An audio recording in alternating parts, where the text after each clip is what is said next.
He was good, and in the good no jealousy can ever arise. And being free from jealousy, he desired that all things should be as like himself as they could be. Plato, Timaeus. Greetings, mortals, and welcome. It's a beautiful day, full of opportunity. I am your host Simeon, and fate has brought you into a place some call the Library of Gnosis. Now, as someone who broaches the subject of Gnosticism, if you cannot tell by my name, although I must clarify that I am not a Gnostic in the sense of the word of how people like to use it, being world-hating and escapist and all the rest, but in the sense that I seek personal knowledge of the divine, and being adamant that it does not have to come from some authority. So in a sense, a spiritual rebel. The late great Carl Jung has a wonderful quote about Gnosis. Gnosis, as a special kind of knowledge, should not be confused with Gnosticism. Carl Jung. If I were forced to define my own views, I would say they most closely match something like Christian Hermeticism or Rosicrucianism. But since I already think that Hermes is the Logos and the Good Shepherd, the two terms basically hold a dual meaning to me. But this broadcast is not about me, so let me present for you the Hermetic worldview of how the divine is structured. Hermeticism presents a hierarchical and emanationist view of divinity, often structured similarly to Neoplatonic and Gnostic thought. While specific classifications of God vary within Hermetic traditions, a general framework emerges from texts like the Corpus Hermeticum.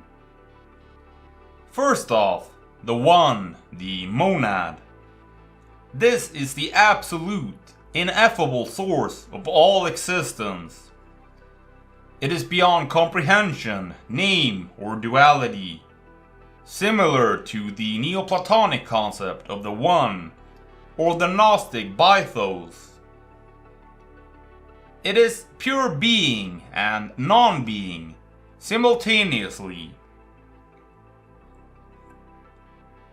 Next, the Nous, Divine Mind. This is the first emanation from the One, representing pure intelligence, divine reason, and order. It is often equated with God in a more knowable sense, as the active, creative force. Nous is responsible for shaping the cosmos through Logos, divine word. This is basically the Demiurge or craftsman, the one I suspect Jesus called Abba or Father, the king on his throne in heaven. And from that, the Logos, divine word or order. Emerging from the Nous, the Logos is the rational structure of reality, akin to how Christian and Stoic traditions understand the Logos as the principle that organizes the universe.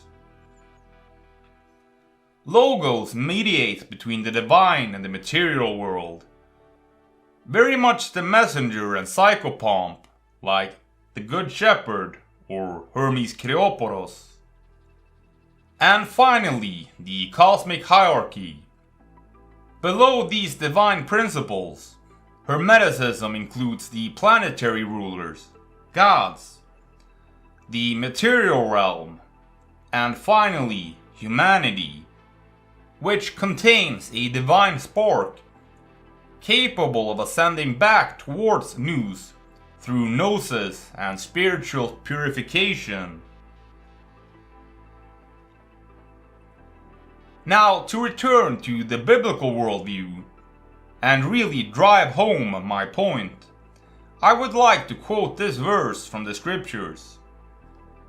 "The angel whom I saw standing on the sea and on the land raised up his hand to heaven and swore by him who lives forever and ever, who created heaven and the things that are in it, the earth and the things that are in it, and the sea and the things that are in it, that there should be delay no longer, but in the days of the sounding of the seventh angel, when he is about to sound, the mystery of God would be finished, as he declared to his servants the prophets." Revelation 10:5. "Him who lives forever and ever, who created heaven and the things that are in it, the earth and the things that are in it."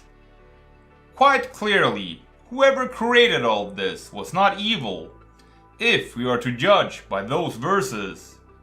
Quite the opposite. The earth, material bodies, and the rest are not evil. Why you suffer is first off because of yourself, and how you view things, and the effort and meaning you put into things. But primarily it is because of the worldly governors, the princes of the darkness of this world, as seen in Ephesians. "For we wrestle not against flesh and blood, but against principalities, against powers, and against the worldly governors, the princes of the darkness of this world, against spiritual wickedness, which are in the high places." Ephesians 6:12, Geneva Bible, 1599. I have no doubt that this verse was deliberately translated differently in the later King James Bible for political and spiritual reasons. The world is a beautiful, amazing place, but wicked and morally bankrupt men have shaped and formed it into something as equally wicked and morally bankrupt as themselves. "Ye shall know them by their fruits, and their fruits are a poison apple. And I saw a new heaven and a new earth, for the first heaven and the first earth had passed away, and the sea no longer is. And I saw the holy city, the new Jerusalem, coming down out of heaven from God, having been prepared as a bride adorned for her husband. And I heard a great voice out of heaven, saying, Behold, the tabernacle of God is with men, and he will tabernacle with them, and they will be his peoples, and God himself will be with them as their God. And he will wipe away every tear from their eyes, and death will be no more, nor mourning, nor crying out, nor pain will there be any more, because the former things have passed away. And the one sitting upon the throne said, Behold, I make all things new. And he says, Write this down, for these words are faithful and true. And he said to me, It has been done. I am the Alpha and the Omega, the beginning and the end. To the one thirsting I will give of the spring of the water of life freely. The one overcoming will inherit all things, and I will be his God, and he will be my son.